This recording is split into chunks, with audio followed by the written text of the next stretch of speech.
গ্রামের দিকে পাখির আওয়াজে দিন শুরু হয়। উত্থান একাদশীর জন্য সবাই গ্রাম বেষ্টনে বেরিয়েছে। একটা প্রশ্ন মাথায় আসলো, সেটা হলো একাদশীতে পঞ্চশস্য খেতে নেই, তার মধ্যে সর্ষেও একটি। ওই সর্ষের তেল দিয়েই আবার গায়ে দেওয়া হয়, তাহলে কি দুধ খেতে নেই? প্রশ্ন। উত্তরটি জানা থাকলে কমেন্ট করে বলবেন। আজ একটু বাবার কাছে গিয়েছিলাম, জগদ্ধাত্রী পুজো উপলক্ষে এখানে আজ খাওয়াবে, আর আমার তো খুব ভালোই লাগে এরকম খেতে, তাই একটু গিয়েছিলাম, ঘোরাও হলো আর খাওয়াও হলো। এগুলো আমার বাড়ির বিড়াল, কিছুতেই পিছু ছাড়ে না। যেখানে যাব এরা ঠিক সেখানে যাবে, দেখবে। দেখ এসেছে এসেছে দুটো, যেখানে যাব থেমে পড়বো, ওরা থেমে পড়ছে। ভালোই পারে দুটো।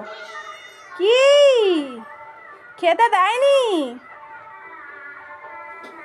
বহুদিন পর আজকে বান্ধবীর সাথে দেখা হয়েছে, গল্প তো হবেই, আর তার সাথে খাওয়া দাওয়া তো আছেই।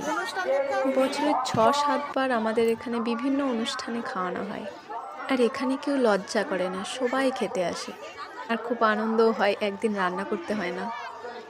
বাঙালি মানেই 12 মাসে 13 পার্বণ, আর একটা পুজো যাওয়ার পর অন্য পুজো কখন আসবে অপেক্ষা করে থাকা।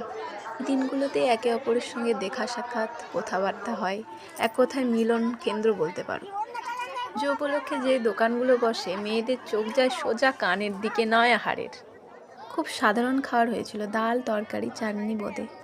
খাওয়া দাওয়া সেরে একটু ঠাকুর দেখতে গিয়েছিলাম। এখানে জগদ্ধাত্রী ঠাকুরটা কেমন হয়েছে জানাবে সবাই। বাড়ি যেহেতু কাছে, তাই বাড়ি চলে গেছিলাম। পড়াশোনার মাঝে একটু গল্প না হলে হয়? ও আর মাই সব পাঠিয়েছে। ভাই তোর মা সব পাঠিয়েছে। আর মা না কি করে কৌশল আছে দৌড়ে কেন ঠোক? কি বলতেছি? আমরা বুঝি বলতে আমি করে পায়ে না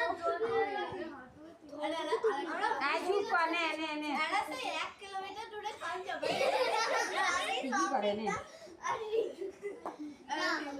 कहीं तो मिलेंगे वो बाके बिहारी, उन्हीं के चरण चित लगाया करेंगे, कन्हैया कन्हैया पुकारा करेंगे, लताओं में ब्रिज के निहारा करेंगे, कन्हैया कन्हैया। আমার এই ক্ষুদ্র ব্লগটা গান দিয়ে শেষ করলাম, কেমন লাগলো জানাবে।